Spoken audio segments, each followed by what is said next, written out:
সব গুরুর ইচ্ছায় চলছে। কিন্তু গুরু তো হবে সদ্গুরু। তিনি শাস্ত্রসম্মত শাস্ত্রের শিক্ষাকে একমাত্র অবলম্বন করে শিক্ষাদান করে যাবেন। সেই গুরু তো আমরা লাভ করেছি স্বয়ং ব্রহ্মগুরুকে। হ্যাঁ, আমার গুরু ব্রহ্মগুরু। এটা বানানো কথা নয়, আবেগের কথা নয়, হাত পেটানো কথা নয়। কেননা তিনি এমন ভাবে শিখিয়ে দিয়ে গেলেন যে তুমি কোথায় খোঁজাখুঁজি করছো, ভগবানকে তুমি হিমালয়ে গিয়ে পাবে না, কন্যাকুমারীতে গিয়ে পাবে না, এই পুরীর জগন্নাথ দেবের কাছে গেলেও পাবে না। কেননা তোমার পকেটে যদি টাকাটা থাকে, তা তুমি যদি সেটাকে বুঝতে না পারো, তুমি খোঁজাখুঁজি করবে টাকাটার জন্যে, টাকার পেছনে। আজকে ছুটছে মানুষ টাকা টাকা টাকা টাকা করে। অথচ ব্রহ্মগুরু বললেন টাকার পেছনে ক্রিয়াবান ছুটবে না, ক্রিয়াবানের পেছনে টাকা ছুটবে। তফাৎ হয়ে গেল অনেক কোথায়।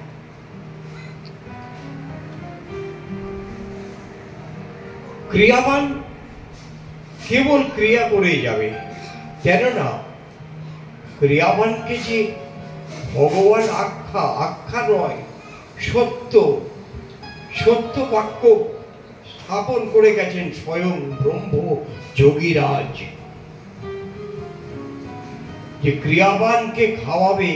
কেননা ক্রিয়াবান দেবতা। কেন দেবতা?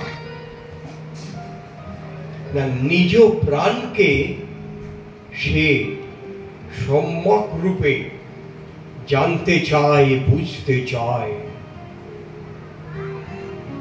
কেননা এই শাস্ত্র গ্রন্থে সেটাই বলেছেন যে প্রাণহি ভগবান ঈশ্বর, প্রাণ বিষ্ণু পিতামহ, প্রাণেন ধর্যতে লোকঃ, সর্বং প্রাণময়ং জগৎ। তাহলে সব তো প্রাণময় জগৎটা। একটা গাছের ফুল তুমি ছিঁড়ছ, তোমার যতদিন না বোধ আসছে ছেড়ে যাও, কিন্তু আমি পারবো না বাবা। কেননা একই প্রাণ। আমাকে মশাটা কামড়ালেও আমি তাকে মারতে পারবো না, একই প্রাণ আছে। সাপকে কখনো মারতে নেই, কোন পশু পক্ষীকে মারতে নেই। এই দেখা যায় রাস্তাঘাটে এই কুকুরগুলো লেংড়ে লেংড়ে চলে, এই সময়টায় খুব ওরা মার খায় মানুষের কাছে। এটা অত্যন্ত অন্যায়। কুকুরকে মারার অধিকার কারণ নেই, তোমার গায়ে বল আছে বলে তাই তুমি মারছো। সেরকম গরিবদের হেনস্থা করে, অশিক্ষিত যারা মানে বিদ্যা বুদ্ধি বেশি পায়নি, ওই MA পাস BA পাস করেনি, তাদের অশিক্ষিত বলে দূরে ঠেলে রাখে মানুষ। কে শিক্ষিত? যে শিক্ষিতরা পিতামাতাকে, নিজের পিতামাতাকে খেতে দেয় না, পিতামাতাকে শুশ্রূষা করে না, সে আনন্দ ফুর্তি করে, অথচ বাবা মা বুড়ো ঘরে বসে থাকে। এরকম ঝুড়ি ঝুড়ি প্রমাণ আছে।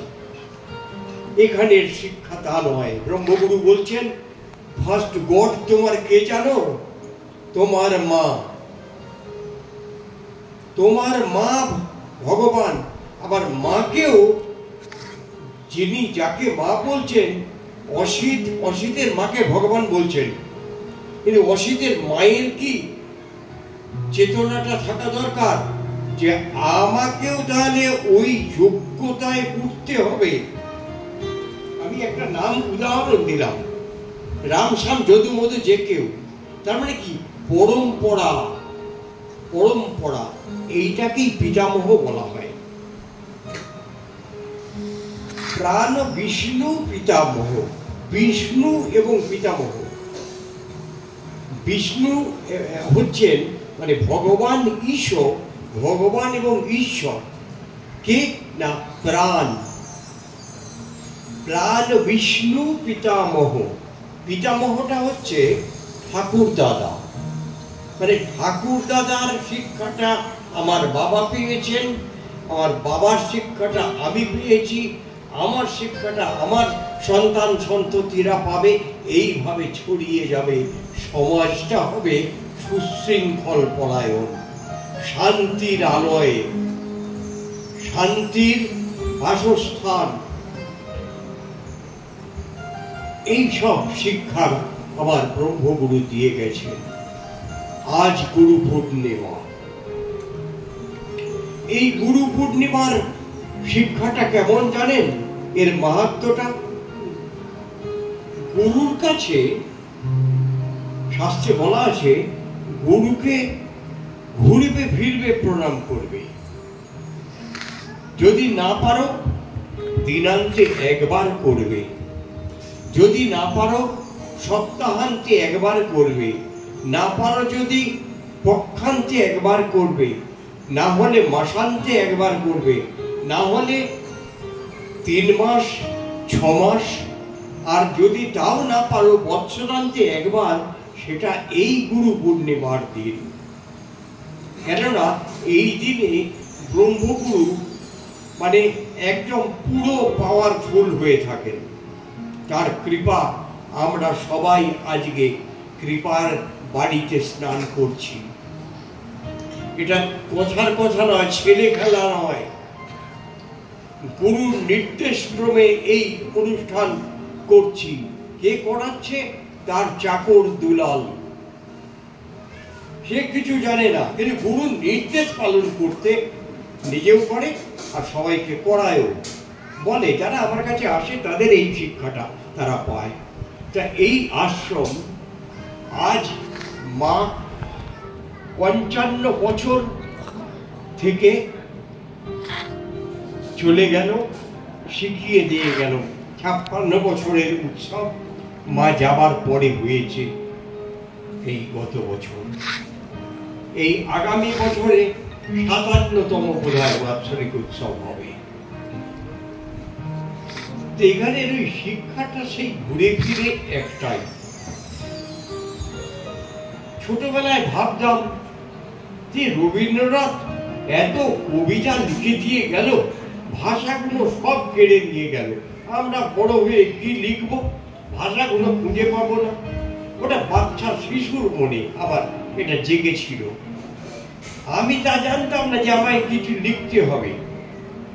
দেখো গুরু যে অলক্ষ্যে থেকে কি কৃপা করেন, এটাই তার প্রমাণ আছে। এই কথাটা আমরা ভাবা হবে কেন যে লিখতে হবে, কিন্তু এখন দেখছি ভাষা হচ্ছে কি জানো, ওই সমুদ্র সম ভাষা। সে যে ব্রহ্ম, বাক্যকে ব্রহ্ম বলা হয়, তাই বাক্যই ব্রহ্ম। এই ব্রহ্মকে সম্মান দিতে হবে। সেই ব্রহ্মকে সম্মান দিতে গেলে প্রাণের সাধন দিয়ে প্রাণকে ধরে এগোতে হবে। আমাদের দুটো নাক, ইরা আর পিঙ্গলা, এটাই সাধারণ মানুষ জানে। কিন্তু না, ওগো সাধারণ মানুষ, তোমরা জানো না, তোমরা ভুল কাজ করে যাচ্ছ। এই দুটো নাকে কিচ্ছু হবে না ইরা পিঙ্গলা দিয়ে কোনো কর্ম। কেননা দুই হচ্ছে নাস্তি। উপনিষদ বলেছেন এক ব্রহ্ম দ্বিতীয় নাস্তি, দুইকে ত্যাগ করো। আর যত কিছু হচ্ছে ধর্মকর্ম, গান বাজনা ইত্যাদি সব, এগুলো হচ্ছে একটা ফর্মালিটি। এই সঙ্গীত এটাও জেনে রাখবে। তাই জন্যেই যোগীরাজ একটা প্রমাণ রেখে গেছেন।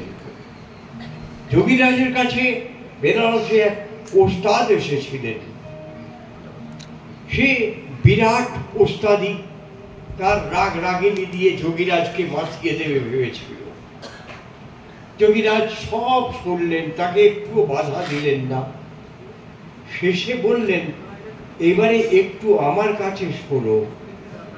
তিনি দুটো নাক দিয়ে এমন রাগ রাগিনী শোনালেন, সেই বেনারসের ওস্তাদ তিনি নাক্ষত দিয়েছিলেন যোগীরাজের চরণে যে, হে প্রভু, কাকে আমি শেখাতে এসছি, শোনাতে এসছি, ঠকাতে এসছি? তুমি তো সব জানো প্রভু। তা যাই হোক, এইভাবে দিন কাটছে। একদিন যোগীরাজ চলেও গেলেন। তার নাতি সত্যচরণ লাহিড়ী তার অনুষ্ঠানে সেই ওস্তাদকে ডেকেছেন। তিনি খুব সুন্দর শ্রদ্ধা সহকারে এসে বসে যোগীরাজকে প্রণাম করে বসেছেন। এইবারে ওই অ্যানাউন্স হচ্ছে উনি কিছু রাগ রাগিনী শোনাবেন। তখন উনি স্টেজে উঠে বললেন, কান্নাক মুলছি, আজকে সেই হাঁড়িটা আমি ভেঙে দিচ্ছি। সেই দিনে ভেঙেছিলেন হাঁড়িটা, যে আমি নাক্ষত দিয়েছি ওনার কাছে, ওনার অনুষ্ঠানে এসে আমি রাগ রাগিনী শোনাবো? কখনো পারবো না, কেননা সব কিছুর মালিক উনি। তাই এই পৃথিবীর যা কিছু, তাই যোগীরাজ বললেন কি, हमारी रूप से जगत प्रकाशित हुआ, हम छोड़ाई और कोई नहीं, हम ही कृष्ण, हम ही महादेव, हम ही चतुर्भुज नारायण, हम ही आदि पुरुष भगवान, हमारी रूप से जगत प्रकाशित हुआ। तो এই বোধটা যখন এসে যাবে, যদি আনতে পারে কেউ, তাহলে সে প্রচুর কৃপা পাবে তার কাছে। গুরুদেব বলেছিলেন একবার, ওই যোগীরাজের চরণটায় যদি কেউ 1 ঘন্টা তাকিয়ে থাকতে পারে, সে বিশাল পাওয়ারফুল হয়ে যেতে পারে। দেখো, এত সহজলব্ধ জিনিস বলে গেছেন ব্রহ্মগুরু। আর ব্রহ্মগুরু বলে গেছেন কে, যে সপ্তম ভূমি, এই দেহটা, এই সপ্তম ভূমিটা হচ্ছে একদম যেটাকে আমাদের তালু মূল বলা হয়। এই জায়গাটায় যোগীরাজ সদা সর্বদা বিরাজমান। আমি দেখলাম, ব্রহ্মগুরু বললেন। দেখুন, এইখানেই ধরা পড়ে গেলেন ব্রহ্মগুরু, যে তিনি দেখলেন মানে তিনি সেখানে গেছেন। তাই জন্যেই আমার গুরুকে আমি ব্রহ্মগুরু বলেই খুব আনন্দ পাই। আর আমার সব ছেলে মেয়েরাও ওরাও শিখে গেছে ব্রহ্মগুরুর চয়। তা ব্রহ্মগুরু এই অধমকে দিয়ে অনেক কিছুই অনেক জায়গায় বলান, সবটাই তার কৃপা। কিন্তু তার শিক্ষাটা মূল কিন্তু ডিসিপ্লিন। তাই এই আশ্রমের ডিসিপ্লিনটাকে আমি ব্রেক করি না। আর শুনে তো বেশি কিছু হবে না। তুমি যতই শাস্ত্র পড়ো বা শ্রবণ করো, তাতে তোমার কিচ্ছু হবে না। পুরাণ পুরুষে লেখা আছে, যতক্ষণ পর্যন্ত না তুমি ক্রিয়ার পরাবস্থায় যাচ্ছ, ততক্ষণ পর্যন্ত কিচ্ছু হবে না। তাই সবার কাছে আমি সহ সবাই ব্রহ্মগুরুর চরণে আজকের এই শুভ দিনে প্রার্থনা করি, প্রভু তোমার সাধনে মাতিয়ে রাখো दिवारात्र काल। आज शाम से काल शाम तक बैठ रहा, 10 दिन 10 रोज ন খাইয়ে পিয়ে শোয়ে প্রেম লাগাওয়ে, এসব শিক্ষাকে তুমি আমাদেরও কৃপা করে দান করো, আমরাও যেন পারি আগামী বছরের, যখন জানি না এ অধম থাকবে কিনা, যদি থাকে সব দেখব, শুনবো, বুঝবো যে এক বছরে কতটা আমাদের উন্নতি ঘটলো। ক্রিয়াতে উন্নতি আমাদের যদি না ঘটে, তাহলে হ্যাঁ, উন্নতি অবশ্যই ঘটছে। এই কোনো এক ক্রিয়াবান একটু ভুল করে বলেছিল যে প্রাণবায়ু যদি বিশুদ্ধ চক্রে থেমে যায়, সেও নাকি মানে মহাপুরুষ হয়ে যায়। না, থেমে যায় নয়, থেমে যাওয়ার ব্যাপারটা আলাদা। ওখানে যদি স্থিতি পায়, ক্রিয়া করতে করতে যদি স্থিতি লাভ করে ওই জায়গাটায়, তাহলে সে নীলকণ্ঠ হয়। বুঝে নাও যে যার উদ্দেশ্যে বলছি, আমি নাম বলবো না, এই জায়গাটায় স্থিতি যার হয়, মানে জীবন বুঝতে পারছে এখানে আমার স্থিতি, আর নামছে না মূলাধারে প্রাণবায়ু, এই অবস্থাটা নীলকণ্ঠ। মানে বিষ পান করলেও তার কিছু হবে না, তা নামবে না তো তলায়, এইটা। আর আরো উপরে যেতে হবে, আরো উপরে, আরো উপরে। তাই মা আরো উপরে চলে গিয়ে মা দেহটা ছাড়লো আমাদের বেশ কয়েকজন ক্রিয়াবানের সামনে। এটা আমাদের বিরাট গর্ব। তাই বারে বারে বলি, ওগো স্থানীয় বাসিন্দাগণ, মাকে জীবদ্দশায় কেউ চেনেননি, কেউ বোঝেননি, আর দয়া করে তাকে অন্ত অমান্য করবেন না, তাহলে আপনাদের পাপ হবে। মান্যতা সবাই সবাইকে করতে পারে না, কিন্তু অমান্যতা করা কারোর অধিকার নেই। অসিত খারাপ বাজায় যদি কেউ বলে, তাহলে মহা পাপ হবে তার। হয়তো সে পণ্ডিত হয়নি তোমাদের মতন, কিন্তু ও যা বাজায়, অন্ততপক্ষে এই ইচ্ছাময়ী আশ্রমেতে ব্রহ্মগুরু ধাম তাকে সারা জীবন সম্মান দিয়ে যাবে, কেননা ওর হাতও কথা বলে। আর কৃষ্ণেন্দ্রের সঙ্গে ওর একটা আমরা আন্ডারস্ট্যান্ডিং পেয়ে গেছি, কাজেই এটা আমাদের সঙ্গীত জগৎটাকে ধরে রাখছে। এটা কি কম প্রাপ্তি? আমাদের বিরাট প্রাপ্তি। এইভাবেই আমরা চলবো। তাহলে আজকে গুরু পূর্ণিমার মাহাত্ম্যের মূল জিনিসটা একটু বলে আমি চলে যাব। গুরু পূর্ণিমা, গুরু নিশ্চয়ই পূর্ণিমা নন। গুরুর কাছে আসে যারা, কেননা গুরু হচ্ছেন হাজার সূর্য সম তেজ বিশিষ্ট। তা সেই সূর্যের কাছে, সূর্যের আলোয় আলোকিত হয় কে? শিষ্যরা। তাই তারা ওই চন্দ্র তুল্য, তার কাছ থেকে একটু একটু আলো পেয়ে পেয়ে পেয়ে পূর্ণ চন্দ্রের রূপ আজকে তিনি ধারণ করবেন। তাই পূর্ণত্ব লাভ আমাদেরও করতে হবে। এই শিক্ষাটার জন্যে গুরু পূর্ণিমার উৎসব। পূর্ণত্ব প্রাপ্তি আমাদের চাই, টার্গেট আমাদের ওইটা। পূর্ণ হব আমরা, পূর্ণ চন্দ্র হয়ে তাতে মিশে যাব। ছুটি